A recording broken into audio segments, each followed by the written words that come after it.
Warm welcome to all of you in ITLS academy. आप सभी लोगों का ITLS अकेडमी में स्वागत है।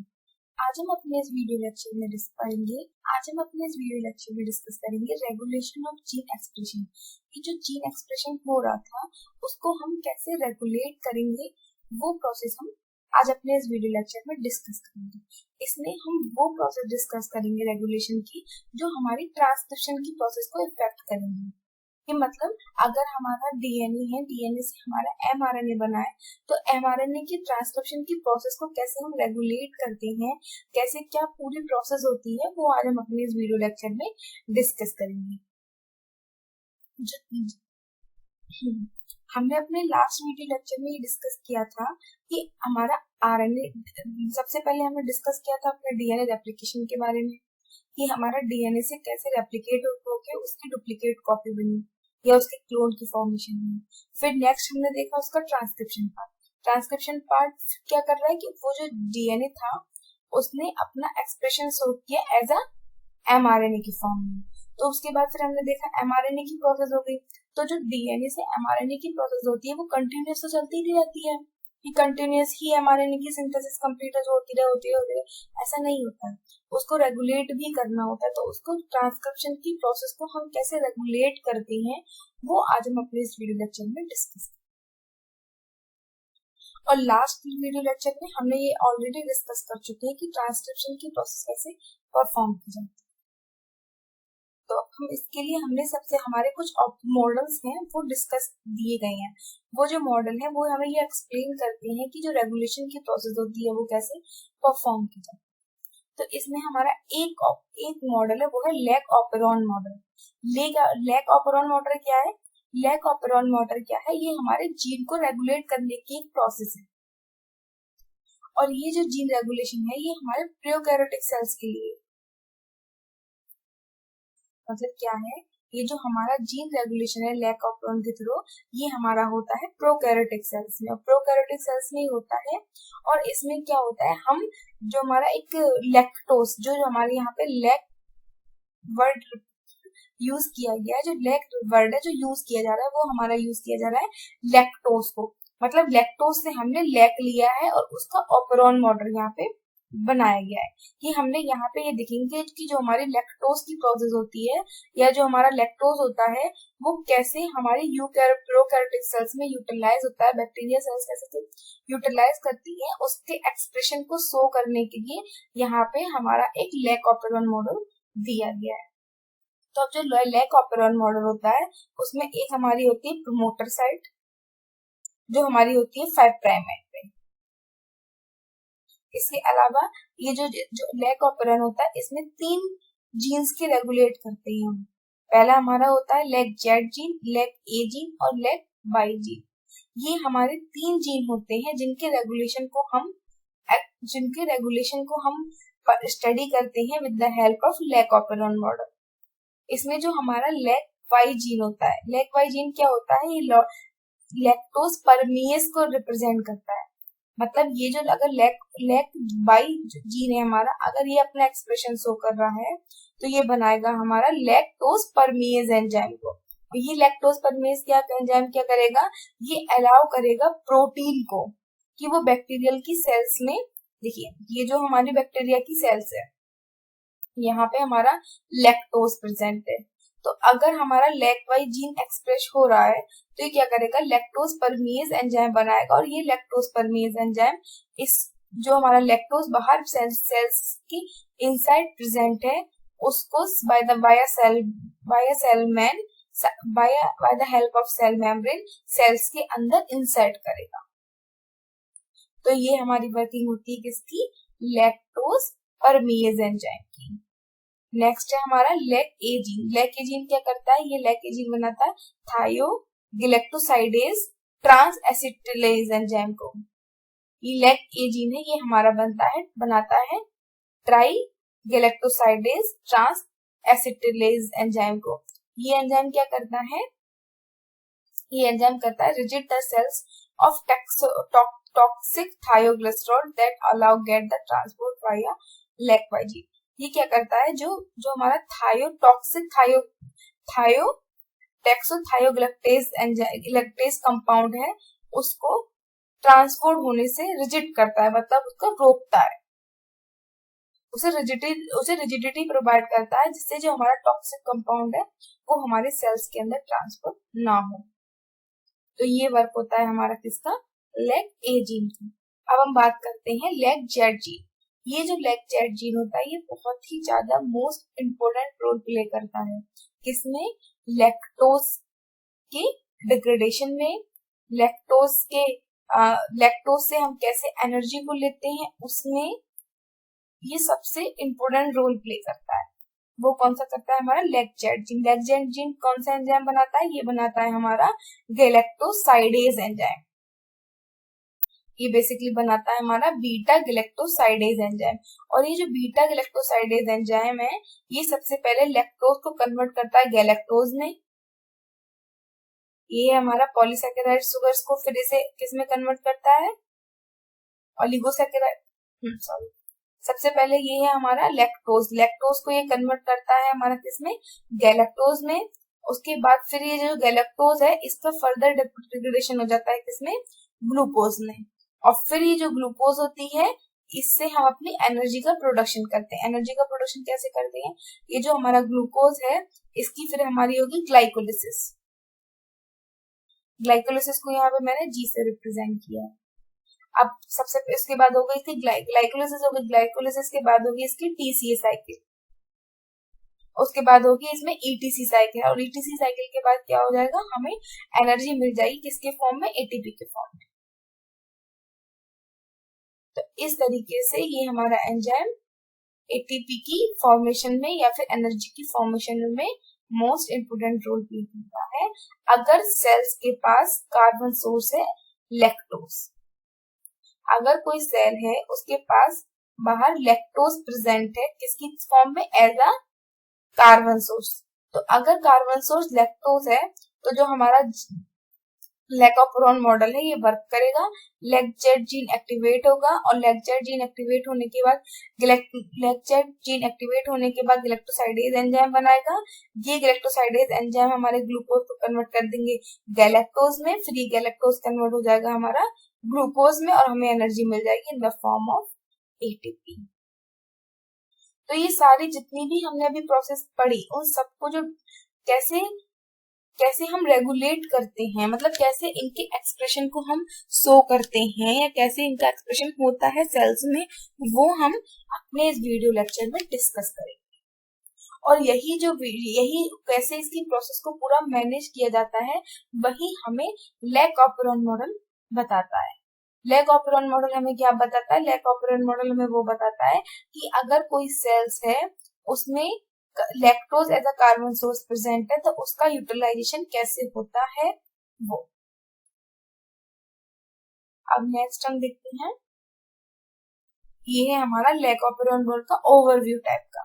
देखिए ये है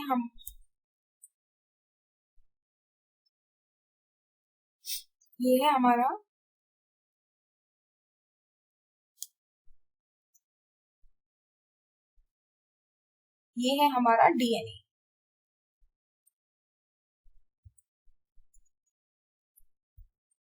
ये है हमारा डीएनए जिसमें हमें ट्रांसक्रिप्शन की प्रोसेस परफॉर्म करनी है और हमें lac Z lac Y lac A protein की सिंथेसिस करनी है।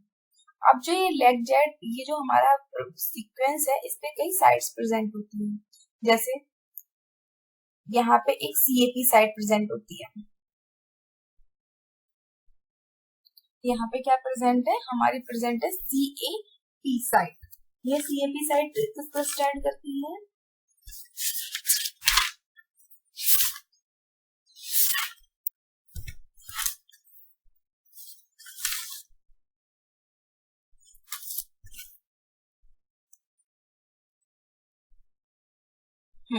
यहाँ पे हमारी प्रेजेंट एक सीएपी साइट। सीएपी साइट क्या होती है, सीएपी साइट है, अब देखिए ये जो अब हमारा ये पूरा लैकोपेरोन मॉडल हमारा ओवरव्यू ये होता है। अब हम देखते हैं कि ये अब हमने ये तो देखा ना कि लैकोपेरोन अभी हमने ये देखा कि लैक ऑपेरॉन जो मॉडल होता है वो हमारे कौन से जीन को रेगुलेट करता है। तो ये जो हमारा लैक ऑपेरॉन मॉडल है या लैक ऑपेरॉन हमारी सिंथेसिस प्रोसेस है, उसमें हमारे दो रेगुलेशन प्रोटीन्स होती हैं। पहली हमारी होती है एक्टिवेटर प्रोटीन, दूसरी हमारी होती है रिप्रेशर प्रोटीन। ये जो एक्टिवेटर प्रोटीन होती है वो क्या करती है, जो एक्टिवेटर प्रोटीन है वो हमारे रिस्पॉन्सिबल होती है किसके लिए, ट्रांसक्रिप्शन की प्रोसेस के लिए।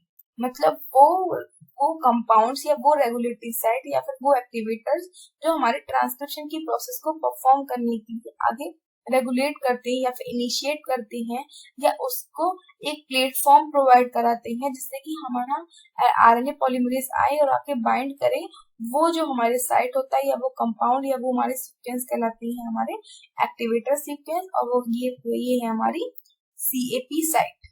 सीएपी साइट क्या है हमारी, कैटाबॉलिक एक्टिवेटर प्रोटीन।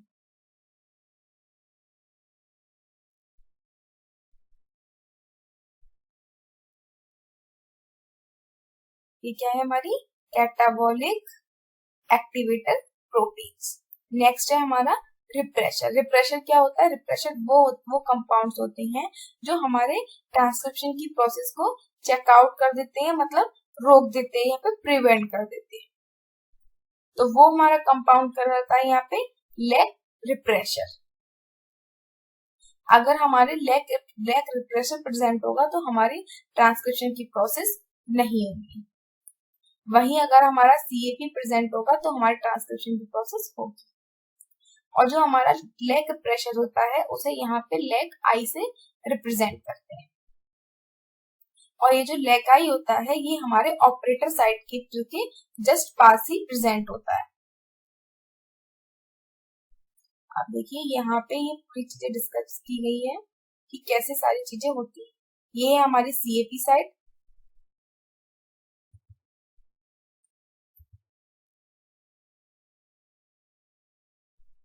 ये है हमारी सीएपी साइट, ये है हमारी प्रमोटर साइट, ये है हमारी ऑपरेटर साइट, फिर ये lac site, lac Y, lac A. देखिए ये है हमारा आरएनए,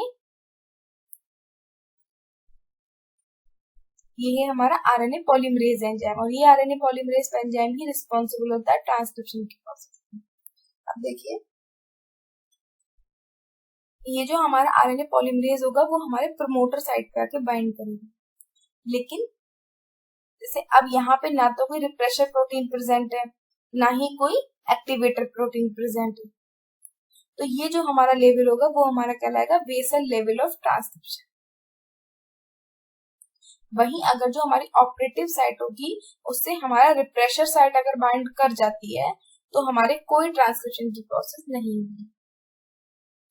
वहीं अगर हमारी जो सीएपी साइट है, इस सीएपी साइट पे हमारी सीएपी प्रोटीन्स आके बाइंड कर जाए या फिर सीआरपी आके बाइंड कर जाती है तो क्या होता है, ये आरएनए पॉलीमरेज को अलाउ करती है, ये आरएनए पॉलीमरेज को अलाउ करती है, ये आरएनए पॉलीमरेज हमारी ऑपरेटर साइट पे आके बाइंड करता है और हमारे ट्रांसक्रिप्शन की प्रोसेस को परफॉर्म करता है। तो ये एक ओवरव्यू है जिससे हम हमने समझा कि एक जो हमारा लैक ऑपेरॉन मॉडल होता है कैसे वर्क करता है, लेकिन इसकी मैकेनिज्म हम आगे डिस्कस करेंगे।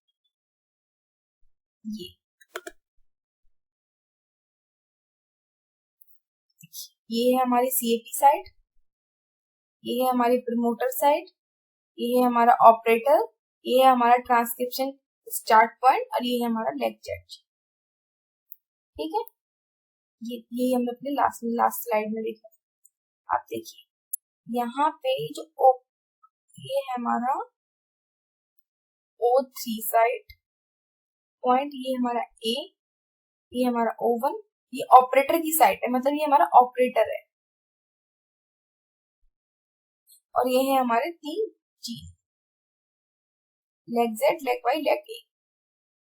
और यहाँ पे ये हमारा रिप्रेशर, ये है हमारा लेकाई जीन। और लेकाई जीन क्या करता है, वर्क करता है ऐसा रिप्रेशर। अगर हमारी ऑपरेटर साइट पे रिप्रेशर प्रोटीन अगर प्रेजेंट है, अगर रिप्रेशर प्रोटीन प्रेजेंट है तो हमारे ट्रांसक्रिप्शन की प्रोसेस आगे नहीं होगी। अगर ये रिप्रेशर प्रोटीन नहीं प्रेजेंट है तभी हमारे आगे ट्रांसक्रिप्शन की प्रोसेस परफॉर्म होगी। देखिए यहाँ पे रेगुलेशन दिखाया गया है किसका, लैक ऑपरेरॉन मॉडल का। यहाँ पे एग्जांपल ये है कि यहाँ पे हमारा जो लैक्टोज है वो हमारा एब्सेंट है, वहीं जो हमारा ग्लूकोज है वो प्रेजेंट है। मतलब ग्लूकोज की कंसेंट्रेशन प्रेजेंट है हमारे सैंपल में, मतलब जो हमारी बैक्टीरियल सेल्स है उसके लिए हमारा कार्बन सोर्स प्रेजेंट है ग्लूकोज, और लैक्टोज हमारा एब्सेंट है। अगर लैक्टोज प्रेजेंट नहीं है और ग्लूकोज ही प्रेजेंट है तो फिर क्या होगा, इसमें क्या होगा, अब क्या होगा, जो हमारी लैक रिप्रेशर प्रोटीन्स होंगी, ये लैक रिप्रेशर प्रोटीन हमारे ऑपरेटर की साइड पे जाके बाइंड कर जाएंगे। ये टेट्रामरिक प्रोटीन्स होती है, मतलब ये इनकी स्ट्रक्चर टेट्रामरिक होती है, और ये हमारी ऑपरेटर साइड पे जाके बाइंड कर जाएंगी, जिस वजह से जो हमारा पॉलीमरेज होगा वो हमारे ऑपरेटर साइड पे और प्रमोटर साइड पे आके बाइंड नहीं कर पाएगा और हमारी ट्रांसक्रिप्शन की प्रोसेस नहीं। द 3 प्राइम जीन यहाँ बताया भी क्या है, CAP stand for catabolic activator protein, it is also known as CRP, CRP stand for CAMP receptor protein. The -30 region of a lac operon is not optimally for the polymer binding. CRP helps to polymerase bind to promoter by activating the C-terminal domain of alpha unit. In the absence of lactose, tetrameric lac operations bind to the two operators. ये आपको बताया है, अगर हमारा glucose present है, जो हमारा lactose है वो एब्सेंट है, तो जो हमारा लैक ऑपरेरॉन की जो टेट्रामर स्ट्रक्चर है वो हमारी ऑपरेटर की 2 यूनिट से जाके बाइंड कर जाएंगी, और जब ये बाइंड कर जाएंगी तो हमारे आगे फर्दर ट्रांसक्रिप्शन की प्रोसेस नहीं होगी। देखिए यहाँ पे ये डायग्राम में थ्रू बताया गया है कि जो टेट्रामेरिक स्ट्रक्चर होती है वो कैसे आके हमारी बाइंड करती है। ये है हमारी ये है हमारी एक ऑपरेटर,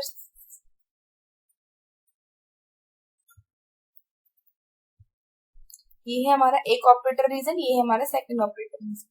ये दोनों ही ऑपरेटर रीजन में क्या होगा, जब ये दोनों में लूप लाइक स्ट्रक्चर बन जाएगी, और ये जो हमारी लैक और जो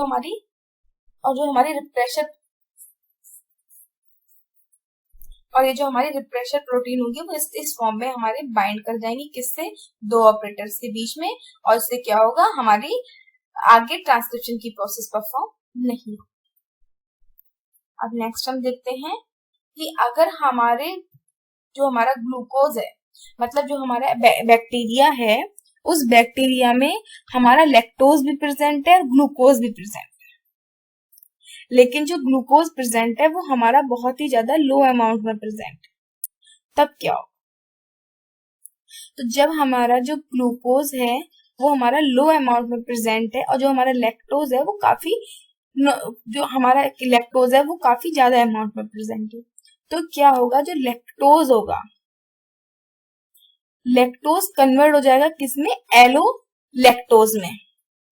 मतलब बाई एंटरिंग जब हमारा जो लैक्टोज है वो जब हमारे सेल्स में एंटर होना होगा तो ये कन्वर्ट हो जाएगा किसमें, एलो लैक्टोज में, और क्या करेगा, ये मीडिएट करेगा गैलेक्टोसाइडेज एंजाइम को that called by the lac operon. ये कैसे वर्क करेगा, जैसे ये हमारा ग्लूकोज, यहाँ पे ये लैक्टोज लिया है, ये लैक्टोज हमारा है एलो लैक्टोज की फॉर्म में, ये एलो लैक्टोज जाके क्या करेगा, हमारा रिप्रेशर प्रोटीन है उस रिप्रेशर प्रोटीन की एलोस्टेरिक साइट में जाके चेंजेस कर देगा, और जब ये उसकी एलोस्टेरिक साइट में जाके चेंजेस कर देगा तो क्या होगा, उसकी जो हमारे DNA है उससे बाइंडिंग लूज हो जाएगी, और जब वो उसकी बाइंडिंग लूज हो जाएगी तो वो हमारे DNA से फर्दर बाइंड नहीं कर पाएगा, मतलब फर्दर टाइम के लिए बाइंड नहीं कर पाएगा, और क्या होगा, वो उससे डिटैच हो जाएगा। लेकिन एक पॉइंट ये भी है कि यहाँ पे जो ग्लूकोज है वो बहुत स्मॉल अमाउंट में प्रेजेंट है, तो क्या है, glucose lower level of CAMP, which is an allosteric effector of CAP. CAP does not interact with binding site of polymerase, is recruitive with the low affinity, leading to the lower level of transcription.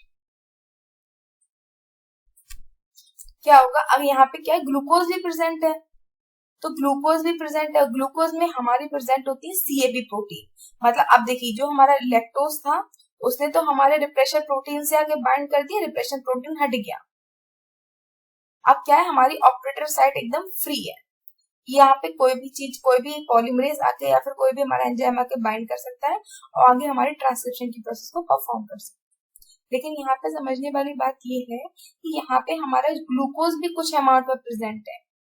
तो जब glucose कुछ amount में या lower amount में present है, तो इसका मतलब ये है कि जो CAP प्रेजेंट, जो हमारी जो हमारा CAP है, मतलब कैटाबॉलिक एक्टिवेटर जो प्रोटीन्स है, वो हमारी बहुत ही ज्यादा लो अमाउंट में प्रेजेंट होंगी. तो अगर जब ये लो अमाउंट में प्रेजेंट होंगी, तो ये हमारे जो प्रोटीन, जो हमारा पॉलीमरेज है, उससे बहुत लो एफिनिटी में बाइंड करेंगी. और जब ये लो एफिनिटी में बाइंड करेंगी, तो जो हमारी ट्रांसक्रिप्शन की प्रोसेस होगी वो बहुत ज्यादा स्लो होगी. और ये कैसे बाइंड करती हैं वो हम देखते हैं कि यहाँ पे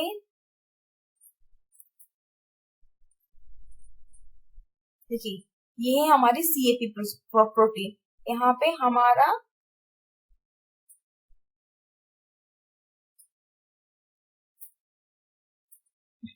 देखिए, ये है हमारी CAP बाइंडिंग साइट. मतलब यहाँ पे हमारी CAP साइट प्रेजेंट है कि जो हमारी CAP प्रोटीन है वो आके यहाँ पे बाइंड करेंगे. और ये है हमारे प्रमोटर सीक्वेंस, और ये है हमारा RNA. तो क्या होगा, हमारा जो RNA होता है, जो RNA पॉलीमरेज होता है, ये हमारा RNA पॉलीमरेज. जो हमारा RNA पॉलीमरेज होता है, उसकी हमारी 5 जो सब कुछ सब यूनिट्स में भी डिवाइड होता है. तो जो उसकी अल्फा सब यूनिट होती है, मतलब RNA पॉलीमरेज की जो RNA पॉलीमरेज की जो अल्फा सब यूनिट होती है, वो हमारे CRP से बाइंड कर जाती है. और जब ये CRP से बाइंड कर जाती है, तो आगे हमारे ट्रांसक्रिप्शन की प्रोसेस परफॉर्म होती है. लेकिन जब हमारा लैक्टोज और ग्लूकोज दोनों ही प्रेजेंट है और ग्लूकोज की कंसेंट्रेशन कम है, तो जो हमारा जो अल्फा साइट है किसकी, RNA पॉलीमरेज की, और जो हमारी CAP साइट है DNA की, उसके बीच में जो इंटरेक्शन होगा, उस एफिनिटी काफी स्लो होगी. और उस एफिनिटी स्लो होने की वजह से जो हमारा ट्रांसक्रिप्शन प्रोसेस है वो काफी स्लो. नेक्स्ट है, यहाँ पे ये बताया गया है कि जो अगर हमारे DNA, अगर हमारा ग्लूकोज प्रेजेंट है, लैक्टोज प्रेजेंट नहीं है कार्बन सोर्स की जगह, तो क्या होगा. E. coli prefer the use of glucose other than the sugar for energy as a carbon source. अब देखिए, ये हमारा एक, अगर कोई भी E. coli सेल्स है, अगर वो ग्लूकोज अगर कार्बन सोर्स प्रेजेंट है, लैक्टोज प्रेजेंट है, माल्टोज प्रेजेंट है, तो क्या करेगी, जो हमारी एंजाइम, जो हमारी बैक्टीरियल सेल्स होगी, वो सबसे पहले ग्लूकोज का यूटिलाइजेशन करेगी. ग्लूकोज का यूटिलाइजेशन क्यों करेगी, क्योंकि वो एक हमारी मोनोसैकेराइड शुगर है, उसका डिग्रेडेशन करना सेल के लिए बहुत ही ज्यादा इजीली होगा. तो इसीलिए वो सबसे पहले क्या करेगी, ग्लूकोज को यूटिलाइज करेगी. जब ग्लूकोज कंप्लीटली यूटिलाइज हो जाएगी, तब वो नेक्स्ट कार्बन सोर्स पे स्विच करेगी. In the presence of both lactose and glucose is preferably a metabolite and protein encoded by glycoprotein are synthesis very low level. देखिए, अगर हमारा जो ग्लूकोज है, लैक्टोज है, दोनों ही प्रेजेंट है, तो क्या करेगी, जो हमारी सेल, जो हमारी बैक्टीरियल सेल्स होगी, वो प्रेफर करेगी ग्लूकोज को. और जब ग्लूकोज को प्रेफर करेगी, तो क्या होगा, जो हमारा CAP प्रोटीन है, जो CAMP प्रोटीन है, वो हमारे DNA के साथ, जो हमारा DNA पॉलीमरेज है, जो हमारा RNA पॉलीमरेज है, उससे जाके प्रॉपरली तरीके से बाइंडिंग नहीं शो करेगी. और मतलब उसकी जो एफिनिटी होगी वो बहुत ज्यादा स्लो होगी. और इस एफिनिटी स्लो होने की वजह से क्या होगा, हमारा जो लैक ऑफ प्रोटीन है वो बहुत ही लोअर लेवल पे सिंथेसाइज होगा. नेक्स्ट हम देखते हैं, therefore another regulating must be required to monitor the glucose level and activate the lac operon. In addition, the lac repression by allolactose. तो ये कैसे पूरी, जो हमारा पहले तो हमारा रिप्रेशर प्रोटीन प्रेजेंट था, लेकिन अब क्या हुआ, जो हमारा ग्लूकोज, जो हमारा लैक्टोज था, लैक्टोज ने क्या किया, हमारा एलोलैक्टोज की फॉर्म में आकर रिप्रेशर प्रोटीन से बाइंड किया, और जब ये रिपोर्टर प्रोटीन से बाइंड कर दिया तो जो हमारा ग्लूकोज का और लैक्टोज का डिग्रेडेशन है वो स्टार्ट हो गया। नेक्स्ट हम देखते हैं कैटाबॉलिक रिप्रेशन। ये कैटाबॉलिक रिप्रेशन क्या है? The breakdown of product catabolism glucose modulate the intracellular level of CMP। अगर लो लेवल ऑफ शुगर है तो लोअर लेवल ऑफ, अगर हाई लेवल ऑफ शुगर है तो होगा lower level of CMP level. अगर जो ग्लूकोज है वो हमारे लोअर लेवल की है तो जो हमारा CAP होगा वो काफी ज्यादा अमाउंट में प्रेजेंट होगा। CAP क्या है? CAP is a binding to the CAMP is binding to the CRP, CAP क्या है? Catabolic gene activator protein, and CAMP and CAP complex activate the transcription and block operon by the binding of lac promoter region. CAP alone without the CAP do not stimulate the transcription. CAMP bind to the lac operon just upstream of RNA Pol binding site in promoter. CAP and CAMP binding to adjust the DNA sequence facilitate the RNA Pol binding to the promoter that can stimulate the RNA of transcription initiation. अब हम देखेंगे कि catabolic repression कैसे होता है। अब हम देखेंगे कि कैटाबॉलिक रिप्रेशन कैसे होता है, क्या है। अब हमारा जो हमारा जो बैक्टीरिया की सेल है, ये मान लीजिए ये हमारी बैक्टीरिया की सेल, इसके बाहर जो हमारा ग्लूकोज की कंसंट्रेशन है वो काफी ज्यादा हाई अमाउंट में है, और जो हमारी लैक्टोज की कंसंट्रेशन है वो हमारी लो अमाउंट में। अब क्या होगा, जो हमारी ग्लूकोज की कंसंट्रेशन है वो हमारी लो अमाउंट में है, तो लो, इसका मतलब ये है लोअर लेवल ऑफ CAMP। अगर वही हमारी लो अमाउंट में है तो इसका मतलब है इंक्रीजिंग लेवल ऑफ CAMP। अब क्या होगा, अब देखिए हमने तो जब हम अपना रेगुलेटर साइड पढ़ रहे थे तो वहां पे हमने देखा था कि जो हमारी CAP होती है, मतलब कैटाबॉलिक रिप्रेशन प्रोटीन, ये वर्क करती है एज अ एक्टिवेटर। ये एज अ एक्टिवेटर वर्क करती हैं और हमारे ट्रांसक्रिप्शन की प्रोसेस को फर्दर रिस्पॉन्स करती हैं। इसमें क्या होगा, लेकिन ये है अगर सिर्फ सिंगल CAP प्रोटीन प्रेजेंट है तो वो हमारे आगे फर्दर ट्रांसक्रिप्शन की प्रोसेस को परफॉर्म नहीं कर सकती। हमेशा जितनी CAP प्रोटीन हमारी तभी बाइंड करेंगी जब उस पर CRP प्रोटीन प्रेजेंट होंगी या फिर CAMP कंपाउंड से जो हमारी CAMP प्रोटीन है वो प्रेजेंट होंगी। जब हमारा ये CAMP प्रोटीन और CAMP आपस में जाके CAP साइड पे बाइंड कर जाते हैं तो क्या होता है, हमारे ट्रांसक्रिप्शन की प्रोसेस परफॉर्म होती है। यहाँ पे बताया गया है CAP and CAMP bind to lac operon just upstream. RNA Pol bind to the promoter. अब ये कैसे बाइंड करती है देखिए, मान लीजिए ये है हमारा, ये है हमारी CRP साइड, ये है हमारी CAP साइड, ये है हमारा प्रमोटर साइड। तो यहाँ पे हमारा RNA पॉलीमरेज आके बाइंड किया, यहाँ पे इसके सिग्मा फैक्टर होगा, बीटा सब यूनिट्स होंगी, 2 अल्फा सब यूनिट्स होंगी। तो जो हमारी अल्फा सब यूनिट होती है, ये हमारी अल्फा सब यूनिट, तो अल्फा सब यूनिट का जो हमारा होता है एन टर्मिनल रीजन, एक हमारा होता है एन टर्मिनल रीजन, एक हमारा होता है सी टर्मिनल रीजन। तो जो हमारा अल्फा या सब यूनिट का जो हमारा सी टर्मिनल होगा, वो सी टर्मिनल हमारे CAP है, जो हमारी CAP प्रोटीन बाइंडिंग साइट है, उस साइट पे जाके CRP से बाइंड कर जाएगा या फिर CAMP से बाइंड कर जाएगा, जिससे जो हमारा RB यानी कि एफिनिटी हो जाएगी, यानी कि बाइंडिंग एफिनिटी बढ़ जाएगी, किससे, RNA पॉलीमरेज एंजाइम से। और जब हमारे RNA पॉलीमरेज एंजाइम प्रॉपर तरीके से प्रमोटर साइट पे बाइंड कर गया है तो क्या होगा, हमारे फर्दर ट्रांसक्रिप्शन की प्रोसेस आगे परफॉर्म की जाएगी। लेकिन अगर हम वही बात करें कि जो हमारा ओनली हमारी CAP साइट प्रेजेंट है, रिप्रेशर प्रोटीन भी नहीं प्रेजेंट है, तब क्या होगा, मतलब अब क्या है कि ना तो हमारी अब जो हमारी प्रमोटर साइट है उस पे सिर्फ हमारी सीआरपी साइट प्रेजेंट है, प्रमोटर साइट प्रेजेंट है और हमारी रिप्रेशर प्रोटीन नहीं प्रेजेंट है। तब क्या होगा, अगर सिर्फ हमारी सीएपी बाइंडिंग मतलब जो सीएपी साइट प्रेजेंट है और उसके साथ ना तो कोई सीएमपी प्रोटीन है ना हमारी कोई सीआरपी प्रोटीन है, तब भी हमारी ट्रांसक्रिप्शन की प्रोसेस आगे स्टिमुलेट नहीं होगी।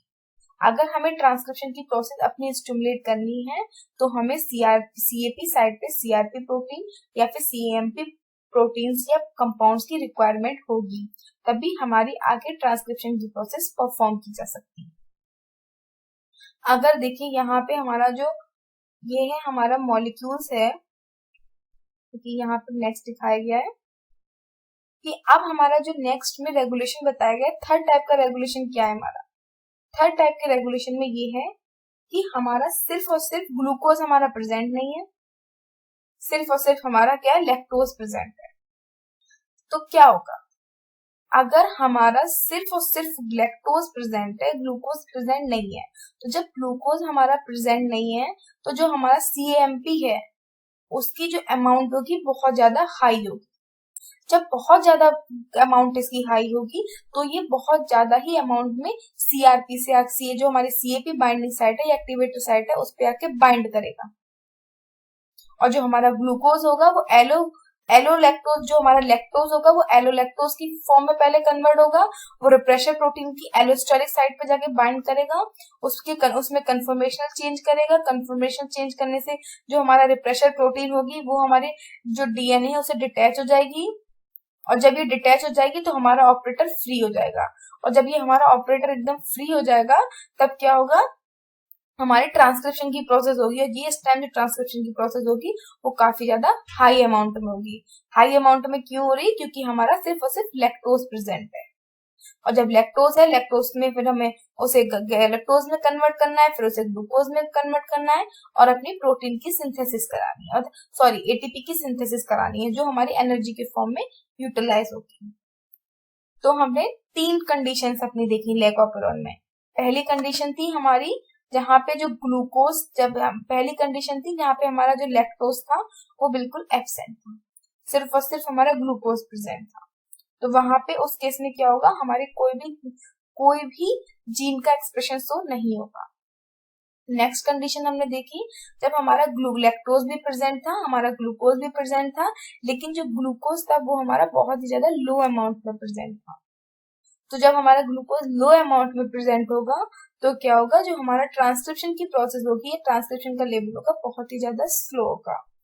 वही नेक्स्ट हमने देखा जब हमारा लैक्टोज प्रेजेंट है लेकिन हमारे जो ग्लूकोज है वो प्रेजेंट नहीं है, तब क्या होगा, जो हमारा जिसमें अगर सिर्फ लैक्टोज प्रेजेंट है तो जो हमारा सीएमपी कंपाउंड है उसका जो लेवल होगा काफी हाई होगा, जिसकी वजह से वो सीआरपी जो हमारी सीआरपी साइट है उससे जाके बाइंड करेगा, सीआरपी साइट से जाके बाइंड करेगा तो हमारा ट्रांसक्रिप्शन की प्रोसेस फर्दर परफॉर्म हो जाएगी। तो ये हमारा होता है लैक ऑपेरॉन मॉडल, जिसमें हमने रेगुलेशन की प्रोसेस पर डिस्कस की कि कैसे हम उसे रेगुलेट करते हैं और कैसे उसमें जीन का एक्सप्रेशन शो होता है। अब नेक्स्ट हमारा मॉडल है वो है हमारा lac operon model, sorry next है हमारा टीआरपी ऑपेरॉन मॉडल। ये जो हमारा नेक्स्ट है हमारा TRP operon model. TRP operon model क्या है, इसे कहते हैं ट्रिप्टोफैन ऑपेरॉन मॉडल की ये जो मॉडल है वो हमें ये बताता है कि जो ट्रिप्टोफैन है हमारा उसका लेवल सेल्स में कैसे, उसके लेवल को सेल्स कैसे रेगुलेट करती है, उसके एक्सप्रेशन को उसको हम समझते हैं with the help of TRP या टैप ऑपेरॉन मॉडल की हेल्प से। तो यहाँ पे टैप ऑपेरॉन में ये एक लीडर है जिसे आरएनए लीडर बोल रहे हैं। यहाँ पे हमारे बहुत सारे ट्रांसक्रिप्शन प्रोटीन टैप ए, टैप बी, टैप ए, टैप बी, टैप सी, टैप डी, टैप ई हमारे जीन्स प्रेजेंट होते हैं। तो देखिए जब हमारे जो हमारा ट्रिप्टोफैन है, जब हमारा ट्रिप्टोफैन प्रेजेंट होता है काफी ज्यादा अमाउंट में, अगर हमारा ट्रिप्टोफैन काफी ज्यादा अमाउंट में प्रेजेंट है तो वो क्या करेगा, जो भी हमारा एंजाइम, जो हमारा आरएनए पॉलीमरेज है, उससे जाके बाइंड कर देगा। और बाइंड करने से क्या होगा, उसकी एक्टिविटी, उसमें कन्फर्मेशनल चेंज आएंगे और वो हमारा डीएनए है उससे डिटैच हो जाएगा और हमारे ट्रांसक्रिप्शन की प्रोसेस फर्दर परफॉर्म नहीं हो। मतलब अगर ट्रिप्टोफैन हमारा हाई अमाउंट में प्रेजेंट है, अगर हमारा ट्रिप्टोफैन हाई अमाउंट में प्रेजेंट है तो हमारा जीन का एक्सप्रेशन शो नहीं होगा। लेकिन अगर वहीं दूसरी साइड में अगर हमारा ट्रिप्टोफैन हमारा लोअर अमाउंट में है, मतलब उसकी कंसंट्रेशन कम है, तो अगर जब उसकी कंसंट्रेशन कम है तो क्या होगा, वो हमारे डीएनए, जो हमारा आरएनए पॉलीमरेज है, उस पे जाके प्रॉपर तरीके से बाइंड नहीं करेगा। जब वो बाइंड नहीं कर पाएगा तो वो हमारे डीएनए, जो आरएनए पॉलीमरेज है, उसे डिटैच नहीं करेगा डीएनए से। और जब डीएनए से डिटैच नहीं होगा या फिर उसकी ऑपरेटर या प्रमोटर साइड से डिटैच नहीं होगा और हमारी ट्रांसक्रिप्शन की प्रोसेस परफॉर्म हो जाएगी। इसको रेगुलेट करने के लिए हमारा एक और मैकेनिज्म है, वो मैकेनिज्म हमारी ये है कि देखिए, जब हमारा ट्रिप्टोफैन हाई अमाउंट में प्रेजेंट है, जब हमारा ट्रिप्टोफैन हाई अमाउंट में प्रेजेंट होता है, तो देखिए यहाँ पे एक लीडर है, ये हमारे पेप्टाइड कोडिंग रीजन है कि मतलब ये वो साइट है जहाँ पे हमारे प्रोटीन की सिंथेसिस होनी है, मतलब एमआरएनए की सिंथेसिस होनी है। तो ये हमारा first point, second point, third point और फोर्थ पॉइंट। तो देखिए, जब हमारा ट्रिप्टोफैन हाई अमाउंट में प्रेजेंट है तो क्या होगा, यहाँ पे 3 और 4 पॉइंट पे एक लूप लाइक स्ट्रक्चर बन जाएगी। तो ये जो हमारा 3 और 5 पॉइंट है, यहाँ पे एक लूप लाइक स्ट्रक्चर बन गई। और जो ये लूप लाइक स्ट्रक्चर होगी वो हमारे ट्रांसक्रिप्शन की, जो आरएनए पॉलीमरेज की एंजाइम आरएनए पॉलीमरेज की एक्टिविटी को चेकआउट कर देगी या प्रिवेंट कर देगी, जिससे क्या होगा, जो हमारा आरएनए पॉलीमरेज है वो फर्दर अपनी एक्टिविटी को परफॉर्म नहीं कर पाएगा। वहीं अगर हमारा जो ट्रिप्टोफैन है वो लो अमाउंट में है, अगर लो अमाउंट में है तो ये क्या करेगा, जो हमारे थर्ड वाली, ये हमारी थर्ड साइट है, ये साइट जाके हमारी, जो हमारे सेकंड वाली साइट है, उससे जाके हमारी लूप लाइक स्ट्रक्चर बना देगी। और जब ये लूप लाइक स्ट्रक्चर बना देगी तो ये हमारे आगे जो ट्रांसक्रिप्शन आरएनए पॉलीमरेज है, उसको ट्रांसक्रिप्शन की प्रोसेस को परफॉर्म करने के लिए आगे फर्दर उसका एक्सप्रेशन शो होगा। मतलब जब हमारी 3 और 4 पॉइंट पे लूप लाइक स्ट्रक्चर बनेगी तो हमारे प्रोटीन या ट्रिप्टोफैन की सिंथेसिस नहीं होगी। वहीं अगर हमारी लूप बन जाए 3 और 4 साइड में, देखिए 3 और 4 साइड में हमारी लूप बन जाएगा तो ये क्या करेगा, हमारे ट्रांसक्रिप्शन की प्रोसेस को या ट्रिप्टोफैन की सिंथेसिस को इनहेंस करेगा, मतलब सेल्स में ट्रिप्टोफैन की सिंथेसिस परफॉर्म करेगा। वहीं अगर प्रोटीन की सिंथेसिस नहीं करनी है, अगर ट्रिप्टोफैन की सिंथेसिस नहीं करनी है, तो यहाँ पे फर्स्ट जो हमारा प्रोटीन होगी वो सेकंड के साथ लूप लाइक स्ट्रक्चर बना लेगी, और जो हमारी थर्ड होगी जो फोर्थ के साथ लूप स्ट्रक्चर बना लेगी, और ये जो थर्ड और फोर्थ है ये मिलके हमारे फर्स्ट की एक्टिविटी को चेकआउट कर देंगे, जिससे हमारे प्रोटीन की सिंथेसिस नहीं होगी या फिर ट्रांसक्रिप्शन की प्रोसेस परफॉर्म नहीं की जाएगी। तो यहाँ पे जो ट्रांसक्रिप्शन की प्रोसेस को चेकआउट करने का काम है वो हमारे 3 और 4 लूप में। ये 3 और 5 लूप हमारे कुछ भी नहीं, ये हमारे न्यूक्लियोटाइड के कुछ सीक्वेंसेस हैं। तो अगर जब हमारी हायर ट्रिप्टोफैन की कंसेंट्रेशन होगी तो ये 3 और 4 में लूप स्ट्रक्चर बनेगी, जिससे हमारा आरएनए पॉलीमरेज की जो प्रोसेस होगी वो रुक जाएगी।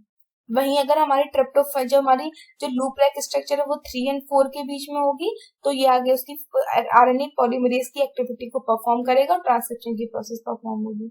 वहीं अगर प्रोटीन की सिंथेसिस नहीं होगी तो अगेन ये 3 और 4 प्रोटीन्स आपस में लूप लाइक स्ट्रक्चर बना लेंगे, 1 और 2 आपस में लूप लाइक स्ट्रक्चर बना लेंगे, और जो 3 होगा वो 1 की प्रोसेस को प्रिवेंट कर देगा। तो इस तरीके से जो हमारा टैप ऑपेरॉन मॉडल है वो वर्क करता है। देखिए, अब हम लैक ऑपेरॉन और टैप ऑपेरॉन में डिफरेंस देखें तो यहाँ पे वो डिफरेंस है कि वहां पे जब लैक्टोज प्रेजेंट था तब वो अपना जीन एक्सप्रेशन शो हो रहा था। क्या होता था, जो लैक्टोज था वो हमारा एलोलैक्टोज में कन्वर्ट हो जाता था और वो रिप्रेशर प्रोटीन्स पे जाके बाइंड कर जाता था और हमारा जीन का एक्सप्रेशन शो होता था। वहीं जो हमारा ट्रिप्टोफैन ऑपरेन मॉडल है, ट्रिप्टोफैन ऑपरेन मॉडल में अगर ट्रिप्टोफैन प्रेजेंट है तो वो वर्क करता है एज अ रिप्रेशर प्रोटीन। और वो क्या करेगा, as a repressor protein work करेगा, वो हमारे आरएनए पॉलीमरेज पे बाइंड करेगा जाके, उसकी उसकी उसमें कन्फर्मेशन चेंज होगा, जिससे हमारा जो आरएनए पॉलीमरेज होगा वो प्रोमोटर साइट से डिटैच हो जाएगा और हमारी ट्रांसक्रिप्शन की प्रोसेस रुक जाएगी। इस तरीके से हमारा ट्रिप्टोफैन और लैक ऑपरेन मॉडल जीन के एक्सप्रेशन में मोस्ट इंपोर्टेंट रोल प्ले करते हैं। इसके अलावा हमारे कुछ और भी मॉडल्स हैं, जैसे हमारा एपिस्टेटिक हिस्टोन मॉडिफिकेशन। ये भी हमारी एक प्रोसेस है जिससे हम अपने जीन के एक्सप्रेशन को कंट्रोल करते हैं। देखिए, अगर हम बात करें ट्रांसक्रिप्शन में मॉडिफिकेशन की, तो देखिए जब भी हमारा, अगर हम बात करें यूकैरियोटिक सेल्स की, तो यूकैरियोटिक सेल्स में जो हमारा डीएनए होता है वो डीएनए हमारा हिस्टोन प्रोटीन से बाइंड रहता है। तो अगर हमें अपने जीन का एक्सप्रेशन कराना होता है यूकैरियोटिक सेल्स में, तो हमें उन हिस्टोन प्रोटीन्स में मॉडिफिकेशन करना पड़ता है। हिस्टोन प्रोटीन हमारी कुछ नहीं होती है, हिस्टोन प्रोटीन सिर्फ हमें डीएनए को कॉम्पैक्ट, या डीएनए जो हमारा इतना बड़ा होता है उसे स्मॉल जगह में हमारा कॉम्प्लीमेंट्री लूप बना लेती है, जिससे वो थोड़ा उसकी जो स्ट्रक्चर है वो रिड्यूस हो जाए। तो एक प्रॉपर स्ट्रक्चर प्रोवाइड करती है हमारी हिस्टोन प्रोटीन। तो जब भी हमें अपने प्रोटीन के सिंथेसिस करानी है या अपना जीन एक्सप्रेशन कराना है, तो हमें क्या करना पड़ता है, उन हिस्टोन प्रोटीन्स में मॉडिफिकेशन करना होता है। अगर उन हिस्टोन प्रोटीन्स में मॉडिफिकेशन हमारा होता है तभी हमारा ट्रांसक्रिप्शन की प्रोसेस परफॉर्म होती है। अगर हमारा हिस्टोन प्रोटीन्स में मॉडिफिकेशन नहीं होता है तो हमारी ट्रांसक्रिप्शन की प्रोसेस परफॉर्म नहीं की जा सकती है। इसके लिए हमारे आगे इसके लिए कुछ मॉडिफिकेशन होते हैं, जैसे हमारे histone protein modification, demethylation, phosphorylation, ubiquitination, ये कुछ मॉडिफिकेशन होते हैं जो हम परफॉर्म करते हैं। इसके अलावा एक जीन साइलेंसिंग की भी प्रोसेस होती है जिसे हम कहते हैं एंटीसेंस जीन रेगुलेशन प्रोसेस। इसे हम आगे फर्दर अपने वीडियोस लेक्चर में डिस्कस करेंगे इन डिटेल में। यहाँ पे सिर्फ हम इतना जानते हैं कि जो एंटीसेंस आरएनए रेगुलेशन की प्रोसेस होती है, ये भी हमारे जीन एक्सप्रेशन को कंट्रोल करने में बहुत ही इंपोर्टेंट रोल प्ले करती है। और जब हमारा हिस्टोन प्रोटीन में मॉडिफिकेशन है, डीएनए में मिथाइलेशन है या यूबिक्यूटिनेशन हो रहा है, तो इस टाइप के जो रेगुलेशन होते हैं उसे हम कहते हैं एपिस्टेटिक रेगुलेशन। देखिए यहाँ पे एपिस्टेटिक रेगुलेशन को रिप्रेजेंट भी किया गया है। देखिए ये है हमारे हिस्टोन प्रोटीन्स, ये है हमारे हिस्टोन प्रोटीन्स, और इन्होंने क्या किया है, अपने प्रोटीन जो हमारे डीएनए है उसे बाइंड कर रखा है। अब क्या करेंगे, हमें अगर यहाँ पे क्या करना है, अपना जीन को एक्सप्रेशन कराना है, तो क्या करेंगे, यहाँ पे हम रेगुलेटरी रीजन है, ये रेगुलेटरी रीजन क्या करेगा, हमारे प्रोटीन्स का जो हमारा जो हिस्टोन प्रोटीन्स है उसमें मॉडिफिकेशन करेगा। मॉडिफिकेशन करने के बाद क्या होगा, हमारे प्रोटीन की सिंथेसिस और हमारे ट्रांसक्रिप्शन की प्रोसेस को परफॉर्म आगे फर्दर प्रोसीड करेगा। और ये हमारे ट्रांसक्रिप्शन की स्टेप है जो हम अपने लास्ट वीडियो लेक्चर में डिस्कस कर चुके हैं। तो इस तरीके से हमारा हिस्टोन प्रोटीन्स का मॉडिफिकेशन भी जेनेटिक जीन के रेगुलेशन में बहुत इंपॉर्टेंट रोल प्ले करता है। तो इस तरीके से हम क्या करते हैं, जीन के रेगुलेशन की प्रोसेस को रेगुलेट करते हैं कि चाहे हमारे प्रोकैरियोटिक सेल्स हैं या हमारे यूकैरियोटिक सेल्स हैं, उसमें किस तरीके से जीन के एक्सप्रेशन को हम रेगुलेट करते हैं, वो हमने अपने इस वीडियो लेक्चर में देखा। अगर हम जीन के रेगुलेशन के बारे में नहीं पढ़ेंगे, अगर जीन का रेगुलेशन नहीं होगा तो उससे क्या प्रॉब्लम्स होगी। देखिए ये है हमारा डीएनए, डीएनए से हमने एमआरएनए बनाया, तो जो हमारा डीएनए है उससे हमने एमआरएनए बनाया, तो अगर हमने इसको रेगुलेट नहीं किया तो क्या होगा, ये जो हमारा डीएनए है ये कंटिन्यूअसली एमआरएनए की सिंथेसिस करता रहेगा, मतलब जीन को एक्सप्रेशन करता ही रहेगा, मतलब ये कहीं रुकेगा ही नहीं, मतलब इसका कोई स्टॉपेज ही नहीं होगा, ये कंटिन्यूस तक ग्रो करता ही रहेगा। अभी इसको तो ये पता है ना कि हमें एमआरएनए कॉपी बनाई, तो कंटिन्यूस बनाता रहेगा, और उससे क्या होगा, फिर एमआरएनए बनेगा, फिर एमआरएनए से प्रोटीन भी हमारी कंटिन्यूस वे में बनती रहेगी। जब हमारी प्रोटीन भी कंटिन्यूस वे में बनती रहेगी तो क्या होगा, हमारी बॉडी में, या जो चाहे बैक्टीरियल सेल हो या ह्यूमन सेल्स हो या एनिमल सेल्स हो या प्लांट सेल्स हो, कोई भी सेल्स हो, तो उसमें इनरेगुलरिटीज आ जाएगी। इरेगुलरिटीज का मीन ये है कि उसमें प्रोटीन्स की जिस अमाउंट में एक्चुअल अमाउंट में प्रोटीन की हमें रिक्वायरमेंट होती है किसी भी मेटाबॉलिक एक्टिविटी को परफॉर्म करने के लिए, हमें उससे ज्यादा अमाउंट में प्रोटीन बनने लगेगी, और जिसका कोई हमारी बॉडी में यूजफुल नहीं रहेगा और उससे हमारी बॉडी या प्लांट बॉडी या फिर बैक्टीरियल वैल्यू वो उसके लिए बेनिफिशियल नहीं रहेगी, जबकि उसके लिए हार्मफुल हो जाएगी। तो ये जो प्रॉब्लम होती है कि कोई भी जीन कंटिन्यूअसली एक्सप्रेस ना हो, उस प्रॉब्लम को ओवरकम करने के लिए हम क्या करते हैं, जीन को रेगुलेट करते हैं। उसमें ये हमें पता होता है कि कौन सा जीन किस टाइम तक रेगुलेट हो, कौन से जीन किस टाइम तक हम अपना एक्सप्रेशन शो करेगा, कौन सा एक्सप्रेशन शो नहीं करेगा। वो जो पूरी प्रोसेस होती है वो जीन रेगुलेशन के द्वारा परफॉर्म की जाती है। तो जीन रेगुलेशन में हमने क्या क्या देखा, हमने देखा लैकोपेरॉन देखा, हमने ट्रिप्टोफैन एपेरॉन देखे, हमने एपिजेनेटिक हिस्टोन्स देखे।